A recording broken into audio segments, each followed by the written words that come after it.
मुंबई महानगरपालिकेच्या आगामी निवडणुकीच्या पार्श्वभूमीवर राजकीय हालचालींना वेग आलाय. राज ठाकरे आणि उद्धव ठाकरे यांची संभाव्य युती मुंबई महापालिकेच्या राजकारणात चर्चेचा विषय ठरत आहे. राज्यभरातील एकूण 19 महापालिकांसाठी 15 जानेवारी 2026 रोजी मतदान आणि 16 जानेवारी 2026 रोजी मतमोजणी होणार आहे. या पार्श्वभूमीवर मनसे आणि शिवसेना ठाकरे गट एकत्र येणार का आणि ही युती महायुतीसाठी आव्हान ठरणार का, यावर राजकीय वर्तुळात जोरदार चर्चा सुरू आहे. दरम्यान याबाबत शिवसेनेचे नेते आणि मंत्री गुलाबराव पाटील यांनी प्रतिक्रिया दिलीय. मुंबई महापालिकेत ठाकरे बंधूंच्या युतीमुळे आव्हान निर्माण होईल का, या प्रश्नावर बोलताना गुलाबराव पाटील म्हणाले, शिवसेना शिंदे गट आणि भाजप यांच्यातील जागा वाटप आणि युतीची दिशा स्पष्ट झाल्यानंतरच पुढील चित्र स्पष्ट होईल. जर शिंदे गट आणि भाजप एकत्र राहिले तर आम्ही मुंबईत मजबूतीने निवडून येऊ,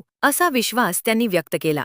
तसेच जळगाव जिल्ह्यातील आगामी निवडणुकांबाबत बोलताना गुलाबराव पाटील म्हणाले, संघटना मजबूत असून कार्यकर्त्यांनी आणि पदाधिकाऱ्यांनी जोरदार तयारी केलीय. पाचोरा, भडगाव, धरणगाव, चोपडा, मुक्ताईनगर आणि नशिराबाद या ठिकाणी यश मिळेल, असा विश्वासही त्यांनी व्यक्त केला. राज्याच्या राजकारणातील प्रत्येक घडामोडीवर आपण रहा अपडेटेड. जागृत लोकशाही 24 सोबत.